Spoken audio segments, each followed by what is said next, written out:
Looking back at just like that release weekend, the fandom, the carpets, all of that, what sticks out to you most? Wow, like you said that, it was like light bulbs just went off in my face. Like not carpet light bulbs, but like just so many memories popped into me. Coming out of the Ziegfeld. The Ziegfeld the historic cinema downtown Manhattan where we premiered it. I don't even know if it's still a theater or not, but it had been there from the beginning of cinema, and gorgeous ornate sort of things. Anyhow, I have this vague recollection of coming out of there, and there was this like white awning. It was freezing cold, and I think it might have been raining or snowing. And I remember getting into the limo. And life was about getting into the limo, getting out of the limo, being on a carpet, being off a carpet, being sitting in a chair, answering questions, going back to being on a stage with like it was like, unbelievable, so much. And then it's funny how after a week of it, you're just like used to it. You're just like, oh yeah, of course, we're in another thing. So, but we jump in the limo and there's this guy knocking on the window, because people are always like, it was like a Beatles movie. They're always chasing after you. It's crazy. And, but this guy was dressed he was dressed fancy. So I rolled the window down a little bit and he puts an envelope through the thing. And he's like, hi, I'm Dr. So-and-so. He's like, I have to tell Peter Jackson that there's a mistake or there's an anomaly or something like that. When the cave troll comes into Balin's tomb, and it's really the first time the Fellowship sets up as a group, and we're fighting him. I'm using pots and pans on orcs, and Elijah's got the mithril vest to stay with the orc or the cave troll stabs him with the spear. Well, Balin's tomb, the dwarf, is lit by a ray of sunlight, and the cave troll passes through it. Well, if you know The Hobbit, when trolls encounter sunlight, they turn to stone. And this cardiologist had identified this like seam in the universe, in the mythology, where we had made this mistake. I just remember thinking, I don't think we can redo it now, man. That reminds me of like somebody did that with James Cameron with the star map in Titanic. They were like, that's not what the stars were that night. And he changed it because it drove him nuts.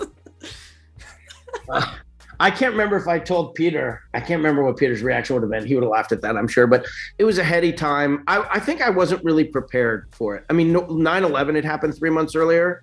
Yeah. So the emotion of that, the kind of trauma of that was still really weighing on everyone. It's part of what made Lord of the Rings so special was that it sort of came at a time when people were really like, there had been this loss of innocence, we'd existed for a long time, probably since the Vietnam War, and this sort of like sense of relative calm and peace. And now this idea was like, oh, like people hurt each other. So, and the way it had been marketed as this, but anyhow, that's a part of it. I didn't know if I'd ever work again. I was like worried about money.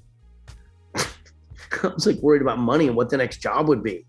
We were like selling our house. I didn't make enough money on the movies to like be able to keep my house. So I was like, if you could go back in time and be like, dude, it's going to be okay.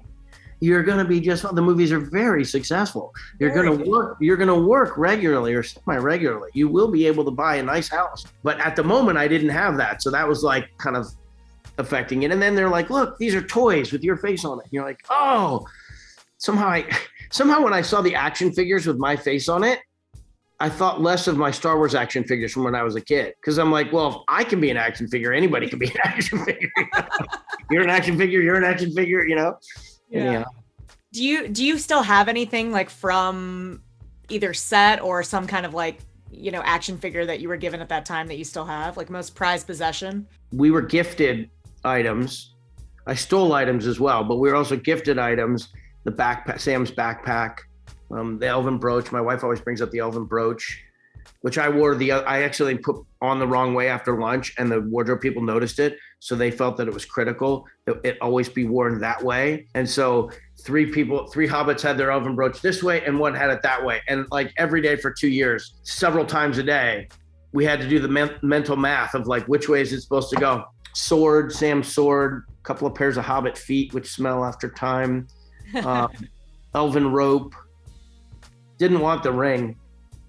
You didn't want it? No way. Why? Elijah wanted it. Elijah, they get. There were a couple. I think Ian McKellen got one. I think Peter got one. The One Ring. There's 3 of the One Ring. Why? Because it's evil. People always come up to me like, "Oh, we're getting married. Look, we got me the One Ring." I'm like, "No, Don't do it." it's like 12 hours of movie to get rid of it, and then you bring it back." So yeah, I don't know. What else? Like, there's pictures.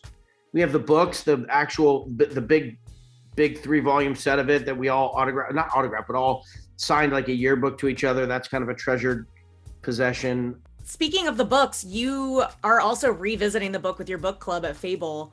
And I love this because I feel like, and correct me if I'm wrong, I don't know the last time you read it, but you were probably, there you go. You were probably in full like studying mode, and now you're kind of reading it as, I don't know the last time you read it, but is it different this time around? Ash, you have got it in one. Boom. I read it 3 times, cover to cover, during the filming. And it was not an enjoyable experience in the way that the fans describe, where it saves them, where they disappear into this world, where the characters are allowed to mean so much to them. So I study is a great word, but study has a kind of relaxed quality to it.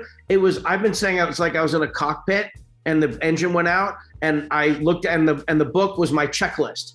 And I'm like going through it, trying to find, is there this, is there that? So my commitment to myself and my commitment to the book club readers is, and thank you for mentioning it, fable.co, is not just to try and read it from a more relaxed perspective, but also to try and read it like I'm trying to see if it's possible to separate Sam out. Everything I've ever known about the books has come from the perspective of Sam.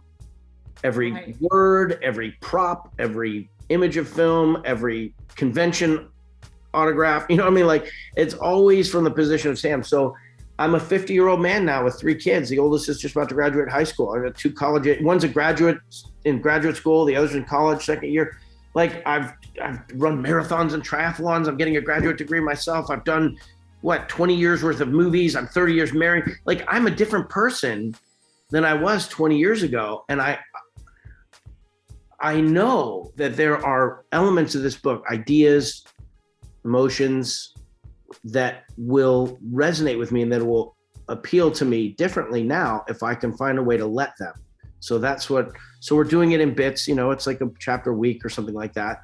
Yeah. And, reading people's comments. I'm looking forward to seeing the comments, to have my experience of first person of making the movies and being the guy that's in the movie, one of the guys that's in the movies that's talking about it, and other people who are kind of outside wondering, like you, what did you keep? What was it like on the set? What was it, what was it, all those natural questions.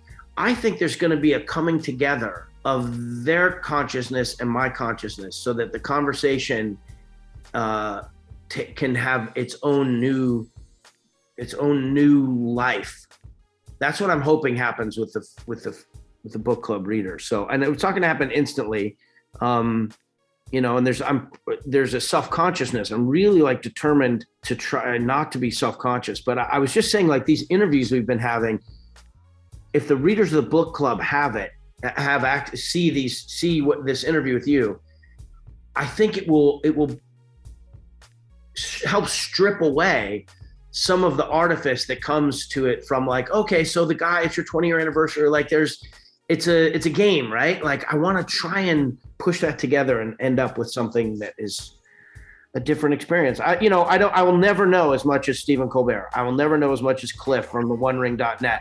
I will never have that command of what I've decided is I'm going to be forgiving of myself, because each time I read the books, and then whenever I've seen a passage or a chapter or something in the years past, there's always things that I didn't remember.